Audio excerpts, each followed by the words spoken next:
What's good with YouTube? You already know, Big Flacco with a convict's perspective, and I'm gonna smash, dash, and slide on through with a little bit of energy. Please hit the like, subscribe, comment, do all those things to help support this channel, and hit that bell notification for future fire content. So I got David Dreamer Escamilla from Eastside Hoods, Eastside Sanho, man, well known. Been down for 24 years, so you've experienced a lot of incidents, huh? In these 24 years. Oh yeah, quite a few, homie. So we're gonna talk about the first ever riot that you were ever involved in. You know, I'm gonna sit back. I'm gonna grab my cup of coffee, and I'm just gonna listen. Have at it, homie. That's right. All right. Well, shit, we got to go back to '92 in Susanville, which everyone knows as Susie's house. When I first got there, I found out that basically there was a ongoing thing with the homies and the bulldogs. You know, the homies were removing the bulldogs off the main line and shit. So when I got there, a bulldog had just got killed on that yard, and all the homies were in the hole and shit. So when I popped up, they got at me, let me know the whole get down, what's cracking on the yard. And there was already tension with our Southsiders because, as soon as I got there, bro, they were like at least 200 thick, bro, like against maybe like 40 Northerners, you know what I mean? Including NORTENOS, Bros back then. Mm-hmm. And it was all bad for us, bro. We were short as fuck. And anyway, the tension ended coming to that point, bro. They had this little crew, some 18 streeters, bro. They used to always fucking walk by our little spot. Cause we had the one building on that yard, and they were always mad about our homies, just like fucking crazy, bro. Like they got the shit. So what we did is we ended up getting together. A few of us homies had just got out of YA.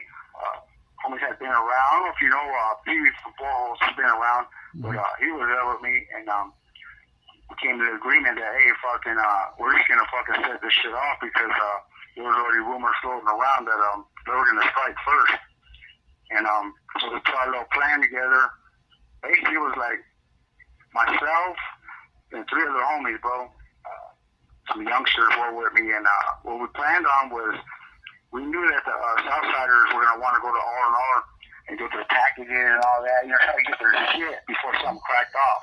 You know what I mean? Because like I said, it was already tension and word was floating around that it was about to go down. So what we did is we waited right there by the R&R gate. I don't know if people that are listening been to the LASSEN yard, but it's over there by the program office. So they were hella deep, bro, like just all fucking just kicking it, bro, like not a care in the world, And we already had set it up to where, okay, we're going to come from all corners, you know what I mean?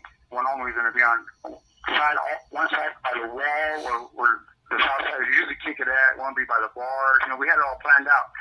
We had 2 bangers, myself and Monstro from Southsiders. He had a banger. Rocky from Rivera was with me, and my little homie from TC. I don't remember his name right now, but anyways, what we did is we waited till the cops all fucking went back towards the kitchen where they post up.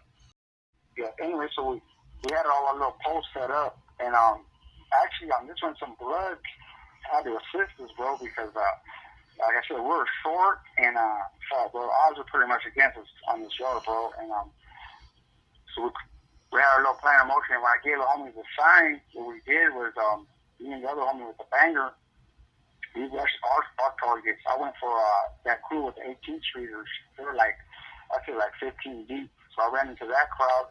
Well, Monstro got off on the other side, and these other Southsiders and the other 2 homies came in. Like we all came in like all together at once. You know what I mean? But we all had our little set time and how we're gonna do our shit. And they had like a battery pack. Yeah, they had battery packs, and so fuck, well, we've already get off, bro. Fucking, back then, they're busting the Mini 14, and for anybody that's been to LASSEN yard, them cops over there, bro, they're headhunters, bro. They had just killed a bulldog right before I got there, like I was saying. There was a riot before this, and it was popping out. The fucking gunner get, hey, bro, I'll tell you, this riot lasted for like a good 6-7 minutes, bro, and it seemed like a fucking lifetime, bro, because we're just, I'm trying to poke these fools as much as I can and trying to fight because now they're getting deeper and surrounding us. They realize what's happening, and well, bro, I just kept hearing them fucking like bullets flying by, bro, like real shit. That shit was so close, bro. It fucking had me tripping. So anyway, when the homies got down, fucking you see all the dust and everything, and all you heard was fucking like dead silence on me. Like the yard was just like tripping, bro. Like big old cloud of smoke. Fucking, we took down like I'd say like 60 Southsiders, bro, with just 4 of us, and the cops they were fucking forever, bro, clowning the Southsiders, bro, because we didn't have no marks on us or nothing. The Southsiders they looked all fucking beat up, you know what I mean? Because the way we did it, bro, we caught them by surprise like a motherfucker, you know. And see, for the viewers out there, that was my first experience. Yeah, for the viewers, excuse me, Dreamer, for the viewers out there, see the whole goals of how Nortenos do movidas, when we're going to get off, it's not so much either. There's 2 reasons we're going to do it. One, we want to try to take out a particular target. We'll send in like 3 or 4 dudes just to get 1 dude if we have to rush 20 dudes. The other purpose of how we do things is, say we rush in like 4 or 8 people, we're trying to take 30, 40 of them off the yard. Because when we rush into their areas, they brought 60 to the hole, right? Maybe about 20 of those were actually probably involved in the fight, guys. This is what people. So don't think that Dreamer's talking about that they were like Superman. They went in there at 60 people. No, they probably got into it with anywhere from 15 to 20. And when you take an enemy by that surprise, you go from one target to the next. You just hit them, boom, boom, boom. You're able to basically hit 3 or 4 people by surprise if you do it right. So what ends up happening, you rush them in their area. Not only do they take the guys to the hole that were actually involved, they take 30 to 50 of them who were not involved. This call and your telephone number will be monitored and recorded. And it's a strategy that we've always used. Like we used to, remember the Dreamer, we used to send the first wave. The first wave would go in there, maybe we'd send about 5 homeboys with pieces, right? And then they would, this is the warfare tactic of ours. We do the hit, and after the 5 dudes do the hit, our whole goal is each one will have a 180, which is a target, right? And then we'll have 5 bombers come right behind them who their whole goal is to smash. And what that does is it gives the first guys enough time to either flush the piece, bury the piece. Fuck, you can even eat the fucking piece if you have enough time. You know what I'm saying? So so don't think Dreamer. So don't think Dreamer is exaggerating when he says that they took 50 to 60 of them to the hole. No, there's a way that we were able to do that. I don't know. It's called warfare. Yeah. Yeah, that's you're right, because I didn't explain all that, but like you said, our tactics, bro, they've always been on point since I've been coming to the system. Homies are always constantly training, giving us pointers. We'll be writing. You know how we do it? We'll be writing little diagrams. Setting up our targets. The kill shots. We study all that. You know what I mean? See, make sure that we cause the most damage we can. And see, the Southsiders have enough numbers. You know what I'm saying? Like there used to be homeboys that would get sent down south, and they would send like 10, 15 Southsiders on one homeboy. You know what I'm saying? So, like, to be honest with you, if I'm by myself and you send like 8 or 10 dudes, it's going to be better for me because they're not going to be going full throttle like 2 or 3 are. You know what I'm saying? When you send 2 or 3 on one target, man, that's going to be bad because you got 2 dudes that are keyed in. You send like 8 or 10, they're not going to go full throttle. They're like, the kicks are going to be weak. The dude's already on the ground, and it's not even fun, man. You know?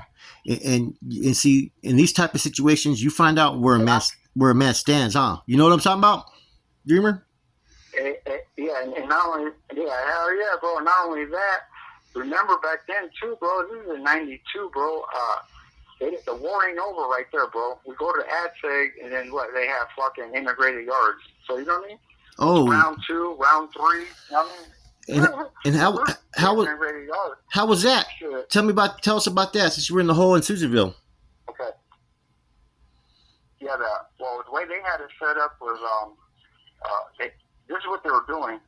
They were releasing, say, like 2 Northerners from Nortenos. They released them, and then they bring like 2 cells of Southsiders, bro, or white boys, because they basically run together, like people know, and they would always give these fools the advantage, bro. It used to trip me out, bro. But the cops over there, they would always let the Southsiders go first to the yard and set up, bro, before they let a Northerner come out. And sometimes they would even separate you and your cellie. So your cellie be in a cage waiting to come with you, and they'll fucking take you, and you're already going through the gate. You know what I mean? Well, these fools are just waiting for you, bro. You know what I mean? And it was so bad one time, Flacco, that the homie Flacco from Oakland, it happened to him, bro. He got separated from his cellie, and when the cops opened up the gate, the Southsiders were already out there like 4 deep, waiting, bro.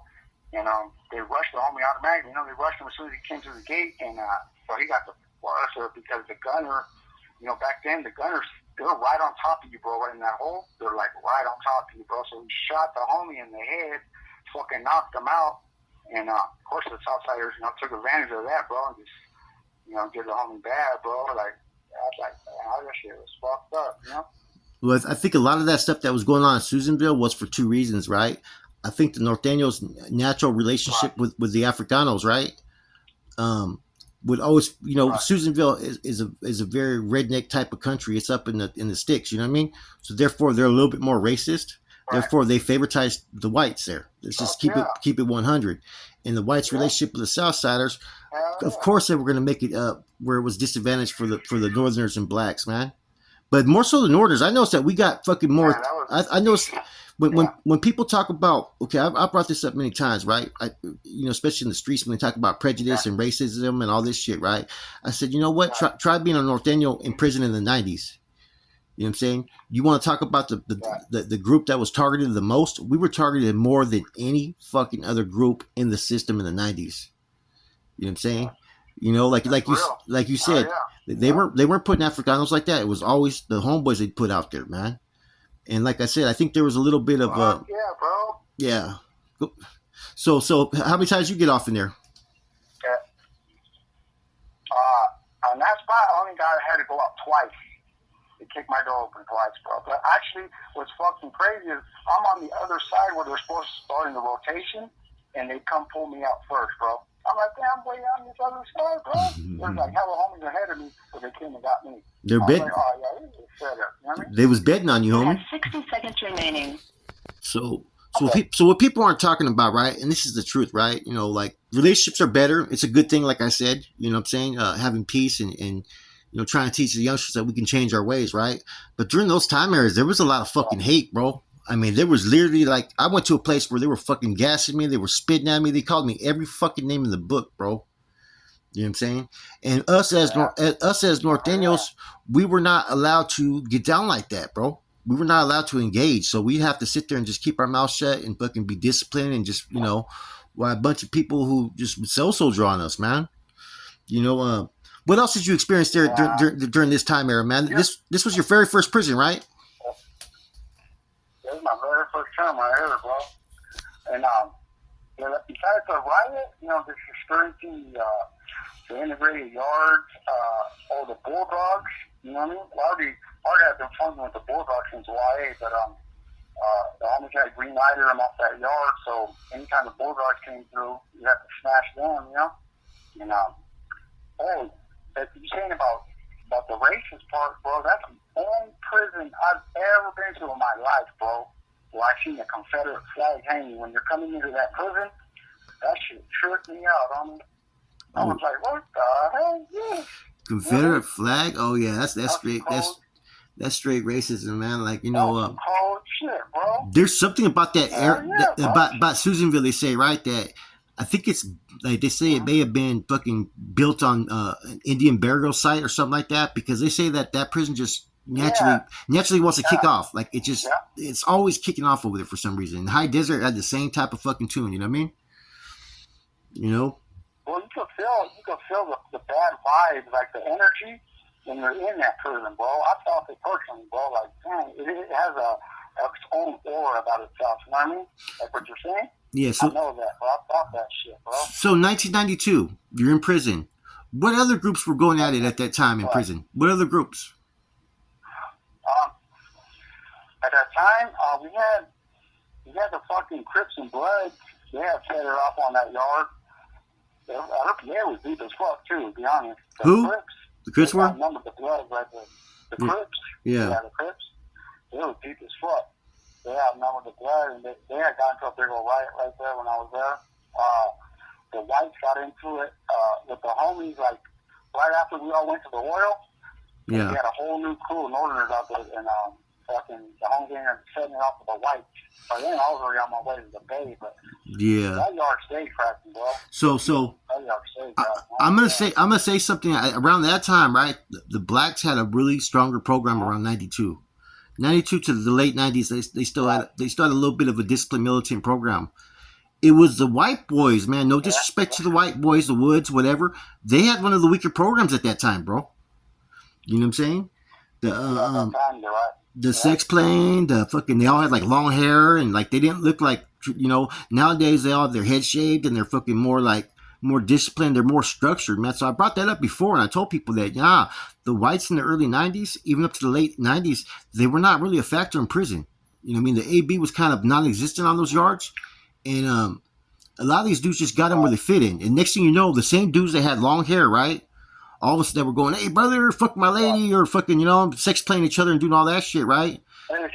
Those same dudes now had shaved heads, and now all of a sudden they were skinheads or NLR. It just, they're the group that did the most drastic change out of all the groups I've seen on the main line.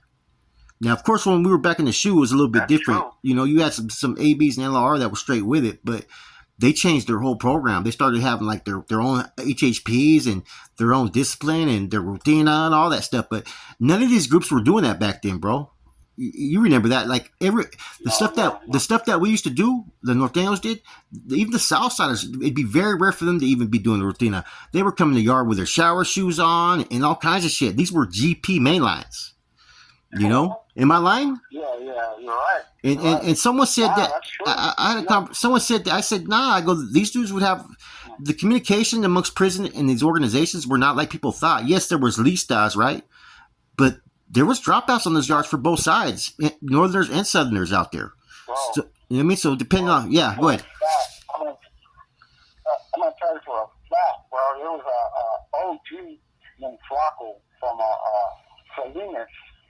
His last name was it was a weird name like Rubalcaba, not like Rubalcaba, but Rubalcaba. He had a twin, not a twin, but a brother on that yard too.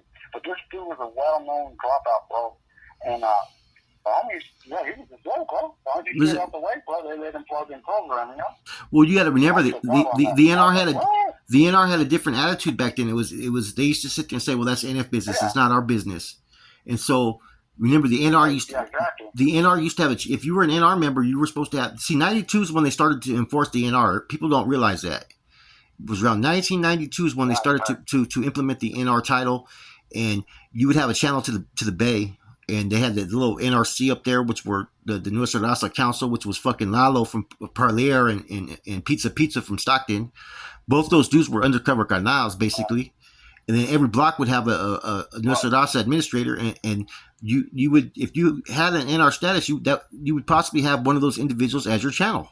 Therefore, you had a line to the Bay. You know what I'm saying? But the NR started to do their own thing. And like they even started to... the bond number 13 came out around that time, 92, which was the A2 Soldados. And so people started to misinterpret that gave them the authority to establish regiments out there in the streets, believe it or not. So it was a crazy time back then, bro. You know what I mean? Like, I got the tail ends of it, but I had a lot of good cellies that were there and that, kept me really informed about what really happened during that time frame. And you lived it, though. You were there.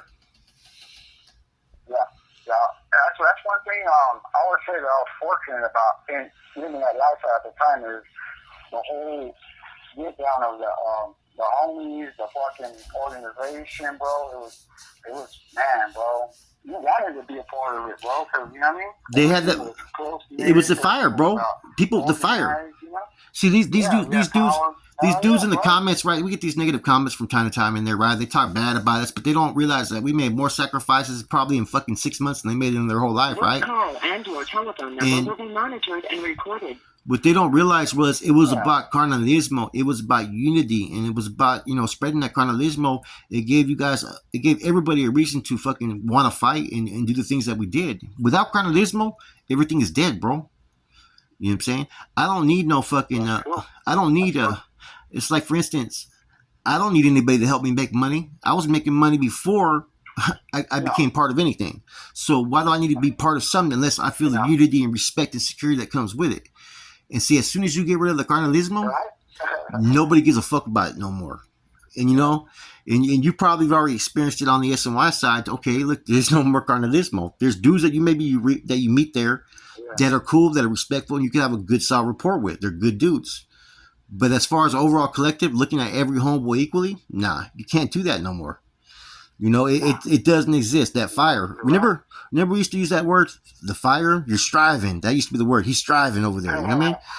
You know. Well, you didn't have to really go around asking anybody to volunteer to do a hit ring, bro. I'm gonna jump up, you know, try to get him, knock the other homie out the way before I can get in, you know. Man, his little stripes, hey, you know? being a bro. Being a bro meant you were supposed to be the first line of defense. You know what I mean? Exactly. If you weren't a bro that didn't have experience or fucking, you know, you were supposed to be that one to do that pegada. You know what I mean? You're supposed to lead by example. Nowadays, it's just fucking, oh, he owes cleanup and shit. How the fuck do you expect a dude to really put forth an effort if he's doing something because he owes cleanup? Now, I get it if it's a fucking serious offense. If it's a serious offense, okay, you know what, man? You owe cleanup. But, man, they were giving cleanup for any fucking little thing, bro. You know what I'm saying? Yeah. It's you know what? Yeah. Speaking of that, too, I want to give a special shout out to the homie P from Boros. That boy laced me up, bro. Something tough, bro. Without him, I think, having him right there with me, bro, I think he would have went a lot different, bro, in my little journey with the homies, you know, because that boy was on point, homie. You know what I mean? Yeah. He had already been around and, you know, he knew the whole good down, so that boy laced me up pretty tough, bro. Oh, that's with a lot of credit. Most definitely. I got a few of those that helped me out. Guile from Sunnysville. You probably know Guile. You know what I mean? You know what I'm saying? Gangster. You know what I mean? Philip Munoz. Fucking, you know, Gangster Ortega back then. Chuco. Fucking Little Ray Salas from Gilas. Fucking Chente Royaball. All these cats, bro. Like, I was around all those, you know? And I was around even some of the older vatos that you don't even hear about, like the Camachos and, you know, those cats, you know, they've been around since like the 70s that were like never politically inclined, but were there. You know who I did time with too was Double Barrel Romero. Do you remember him? Oh, yeah, I remember him. Fucking Lanyo head. Yeah, right. You like that? Those Lanyos a little too much, man. Fucking like Weddle from Horseshoe, you know what I mean? OG Weddle from Horseshoe, man. I mean, a lot of cats back then, bro. Like, and next thing you know, they fucking changed the whole program around 97. Next thing you know, all these dudes were not on the main lines no more. It's like, where'd they go? You know? Yeah, right? Anyways, man. It's crazy you mentioned struggle. Yeah. You mentioned Gangster Ortega. Yeah. I grew up with that cat, bro. We ended up paroling from Selena Ride together, bro. So we hooked up on the streets. That's like a childhood friend of mine, you know? I think he was the first. I think he was the first homeboy to start sporting the long hair look, bro. Remember? Oh, yeah?